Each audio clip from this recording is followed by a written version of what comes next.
Hello बच्चों, कैसे हैं आप सभी। आई होप आप लोग अच्छे होंगे और आपकी पढ़ाई भी अच्छी चल रही होगी। जैसा कि बच्चों मैंने आपको बोला था कि हमारा चैप्टर सेकंड के क्वेश्चन आंसर की वीडियो मैं आपको जल्द से जल्द provide करवाऊंगी।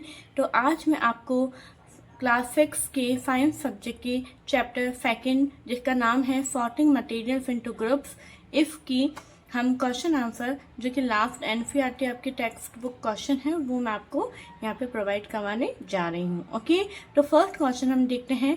Name 5 objects which can be made from would. ऐसे 5 ऑब्जेक्ट के नाम हमें बताने हैं जो कि वुड से बने हैं। For example table, chair, door, desk, box. Okay, इनके अलावा आप और दूसरे भी नाम यहाँ पे लिख सकते हैं, ऐसा कोई भी कंपल्सरी नहीं है। ओके बच्चों, नेक्स्ट क्वेश्चन आता है select those object from the following which shine. ये जो ऑब्जेक्ट दे रखे हैं उनमें हमें ऐसे ऑब्जेक्ट को सेलेक्ट करना है जो शाइन करते हैं, जिनमें शाइन होती है। तो glass ball, plastic toy, steel spoon, cotton shirt. ठीक है, 4 ऑब्जेक्ट यहाँ पे दे रखे हैं। जो ग्लास बॉल होता है कांच के, वो शाइन करते हैं, परंतु प्लास्टिक टॉय शाइन नहीं करते हैं। स्टील स्पून चूंकि मेटल है इसलिए शाइन करते हैं, और कॉटन शर्ट जो है वो एक क्लोथ है, ये शाइन नहीं करते हैं। ओके बच्चों, अब देखिए हमारा थर्ड क्वेश्चन है मैच द ऑब्जेक्ट। आपके इसमें जो थर्ड क्वेश्चन है उसमें मैंने यहाँ पे 2 तरीके से बनाया है। आपके क्वेश्चन में ये दिया हुआ था कि एक तो अपने को इनको मैच करना है, दूसरा जो ऑब्जेक्ट दिए हुए हैं उनसे और कौन कौन से मटेरियल फिर वो बन सकता उसके नाम हमें लिखने हैं। तो मैंने यहाँ पे क्या किया है, 2 तरीके से आंसर लिखा है। एक तो आपको ऑब्जेक्ट के साथ मटेरियल को मैंने मैच किया है, देखना आप। जैसे बुक्स है वो किससे बनती है, पेपर से। टम्बलर है वो यहाँ पे ग्लास, इसने ग्लास से मैच किया है। Chair would say, toy plastic, shoes leather. Okay, अगर मान लो आपके एग्जाम में मैच करने के लिए आ जाता है तो आप इस तरह से कर सकते हैं। साथ ही में मैंने लिखा है जैसे बुक है, बुक किस मटेरियल से मिलके बनती है, पेपर। टम्बलर जो है वो कौन से मटेरियल से बन सकता है, ग्लास से भी बन सकता है और प्लास्टिक से भी बन सकता है। चेयर जो है वो वुड और प्लास्टिक से बन सकती है। टॉय प्लास्टिक और वुड से बन सकता है। शूज जो है वो लेदर से बनते हैं। ओके, तो और भी है यहाँ पे, मैंने एक एक दो ही लिखे हैं। जैसे शूज है वो प्लास्टिक से भी बन सकते हैं। टॉय है वो पेपर टॉय भी हम बनाते हैं, तो आप पेपर भी लिख सकते हैं। टम्बलर में हम यहाँ पे मेटल भी लिख सकते हैं, मेटल के भी टम्बलर बनते हैं। इस तरह से आप यहाँ पे लिख सकते हैं। ओके बच्चों, लेकिन यहाँ पे जो ये मटेरियल दिया हुआ है उसी से ही हमने यहाँ पे लिखा है। आई होप आपको क्वेश्चन समझ में आ रहे होंगे। नेक्स्ट क्वेश्चन 4th है state whether the statements given below are true और फॉल्स। यानी जो स्टेटमेंट दिए हुए हैं उनमें से कौन सा फॉल्स और कौन सा ट्रू है वो हम देखेंगे। Stone is transparent while glass is opaque. पत्थर है वो ट्रांसपेरेंट होता है और वहीं पे ग्लास जो है ओपेक है। ये स्टेटमेंट सही है क्या बच्चों? आप याद करिए, ट्रांसपेरेंट क्या होता है, पारदर्शी, जिसके आप पार देख सकते हैं। तो क्या हम स्टोन के आप पार देख सकते हैं? नहीं। तो ये हमारा स्टेटमेंट क्या हो गया, गलत। A notebook has lustre while eraser does not. ऐसे नोटबुक में शाइन है परंतु इरेजर में नहीं। क्या ऐसा हमारी नोटबुक शाइन करती है क्या? नहीं। तो ये स्टेटमेंट भी फॉल्स हो गया। Chalk devolve in water. ये कह रहा है चॉक वाटर में डिवॉल्व होती है। चॉक होती है क्या? नहीं। चॉक तो नीचे बॉटम में आके बैठ जाती है, तो ये भी नहीं होगा, इसलिए इसका आंसर क्या होगा, false. A piece of wood floats on water. लकड़ी का टुकड़ा पानी के ऊपर फ्लोट करता है। बिल्कुल सही बात है। क्यों? क्योंकि वुड की डेंसिटी पानी की डेंसिटी से कम होती है, इसलिए इसका आंसर ट्रू होगा। Sugar does not devolve in water. ये कह रहा है शुगर पानी में डिवॉल्व नहीं होती, जबकि ये गलत है क्योंकि शुगर पानी में डिवॉल्व हो जाती है। तो इसका आंसर क्या होगा, false. Oil mixes with water. Oil पानी के अंदर मिक्स हो जाता है, ये ऐसा कह रहा है, जबकि गलत है। क्यों? क्योंकि ऑयल तो इमिसिबल लिक्विड थे, वो अपने सेपरेट लेयर बनाते हैं, वो वाटर में डिवॉल्व नहीं होते हैं, इसलिए इसका आंसर यहाँ पे फॉल्स आएगा। Sand settle down in water. मिट्टी जो है पानी में नीचे बैठ जाती है। बिल्कुल सही जवाब है। तो इसका आंसर क्या होगा, true. Vinegar devolve in water. Vinegar पानी में डिवॉल्व होता है, बिल्कुल करेक्ट है। तो ये हमारा आंसर होगा ट्रू। गिवन बिलो, अब नेक्स्ट क्वेश्चन है, given below are the name for some object and material. यहाँ पे कुछ ऑब्जेक्ट्स के नाम है, ठीक है।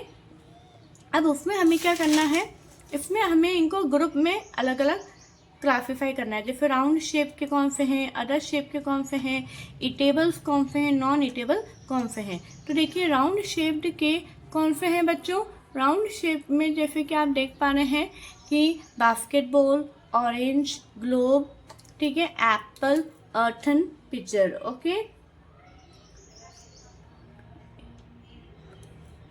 बच्चों, तो इस तरह से ये होगा।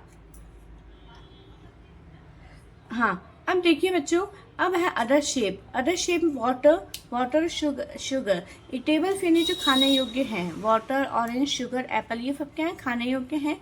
नॉन ईटेबल्स जो खाने योग्य नहीं है, basketball, globe, earthen, picture. Okay, next question है, list all items known to you that float on water, check and see if they will float on an oil और कैराफिन। देखिए हमको एक सभी आइटम्स की हमें लिस्ट बनानी है जो कि पानी के ऊपर फ्लोट हो सकते हैं, और हमें चेक करना है और देखना है कि क्या वो ऑयल और कैराफिन के ऊपर भी फ्लोट हो सकते हैं। तो इसका आंसर देखिए, a few items that float on water are as follows. ये ऐसे कुछ आइटम्स हैं जो कि पानी के ऊपर फ्लोट हो सकते हैं, जैसे कि स्पॉन्ज का पीस, पेपर का piece, wood, cork, plastic bottle, thermocol piece और प्लास्टिक बॉल। ओके, ये सारे आइटम्स जो हैं पानी के ऊपर फ्लोट कर सकते हैं। नेक्स्ट हमारा find the odd one out from the following. Okay बच्चों, तो आप देखिए कि इनमें से हमें कुछ दे रखा है, इसमें से हमें जो ऑड वन आउट है, जो बिल्कुल अलग है, उसे हमें अलग करना है। जैसे chair, bed, table, baby, cupboard. जैसे चेयर, बेड, टेबल, कबर्ड ये सब नॉन लिविंग से, लेकिन बेबी यानी बच्चा ये लिविंग है, तो ये बिल्कुल अलग हो गया है। रोज, जैस्मिन, बॉट, मैरीगोल्ड, लोटस, ये सारे फ्लावर के नेम हैं, बट बोट जो है ये तो नाव है, तो ये बिल्कुल अलग हो गया है। Aluminium, iron, copper, silver, sand, ये सारी मेटल्स हैं, लेकिन सैंड जो है मेटल नहीं है। Sugar, salt, sand, copper sulphate. Sugar, salt और कॉपर सल्फेट पानी में डिजोल्व होते हैं, परंतु सैंड पानी में डिजोल्व नहीं होते हैं। ओके, तो बच्चों यहाँ पे आपके क्वेश्चन आंसर कंप्लीट होते हैं। अब जो है मैं आपको एक चीज बताने जा रही हूँ, जैसे कि देखिए कुछ बच्चों को मैंने लास्ट टाइम अंडरलाइन करके बताया था, तो उन बच्चों ने बोला, कुछ बच्चों को जैसे अंडरलाइन बनाना नहीं आती है, इसलिए मैंने आज पहले से नहीं बनाई है, मैं आपको अभी बनाना सिखाऊंगी। ओके, तो अब देखिए, जैसे हमने ये तो आपने देख लिया था कि किस तरह से हमने चैप्टर का नाम लिखा था। उसके बाद में हमारे क्वेश्चन है, ये आंसर यहाँ पे ख़त्म होता है। आपको कॉपी को इस तरह से घुमाना है, ठीक है बच्चों। और जैसे कि लाइन है यहाँ पे, जैसे एक आंसर हमारा ख़त्म होता है, इस तरह से फर्स्ट लाइन के ऊपर बनानी है, उसके ऊपर थोड़ा सा हल्का सा स्पेस छोड़ के सेकंड लाइन आपको ड्रॉ करनी है। ओके, इस तरह से आपको लाइन, एक आंसर आपका ख़त्म होता है और आपको लाइन ड्रॉ करनी है, ठीक है। जैसे आपका सेकंड क्वेश्चन यहाँ पे ख़त्म होता है, तो इस तरह से आपको बनानी है। ये देखिए दिख रहा है बच्चों आपको, ये मैच द ऑब्जेक्ट्स का हेडिंग है, तो आप इसको भी अंडरलाइन कर सकते हैं। आप खुद देख पा रहे हैं कि जैसे अब यहाँ पे इसके नीचे लाइन नहीं है, तो कोई बात नहीं, आप इस तरह से लाइन बना सकते हैं। अंडरलाइन करने पे बेटा बहुत अच्छा आपका काम एकदम नीट एंड क्लीन लगेगा। ओके, यहाँ पे देखिए आप इस तरह से, जैसे आपका यहाँ पे ये खत्म होता है, तो हम यहाँ पे लाइन बनाएंगे। बिल्कुल आपको स्केल की हेल्प लेके ही बनानी है, ताकि आपकी लाइन बिल्कुल टेढ़ी मेढ़ी ना बने। अब यहाँ पे एक ही हेडिंग है, तो हम इसको हेडिंग्स को जो है अंडरलाइन करेंगे। ये देखिए, आई होप आपको समझ में आ रहा होगा कि मैं क्या कर रही हूँ। देखिए बच्चों, इस तरह से जब आप काम करेंगे तो आपका काम बहुत ही नीट एंड क्लीन लगेगा। यहाँ पे आंसर खत्म हो रहा है, तो हम यहाँ पे और लाइन बनाएंगे। ये देखिए,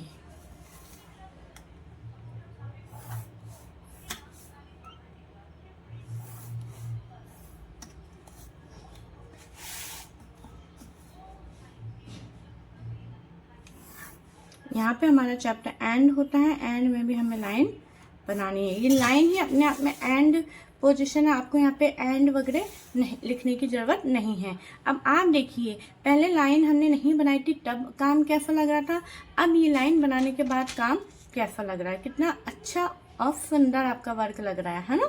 इस तरह से बच्चों आपको भी करना है।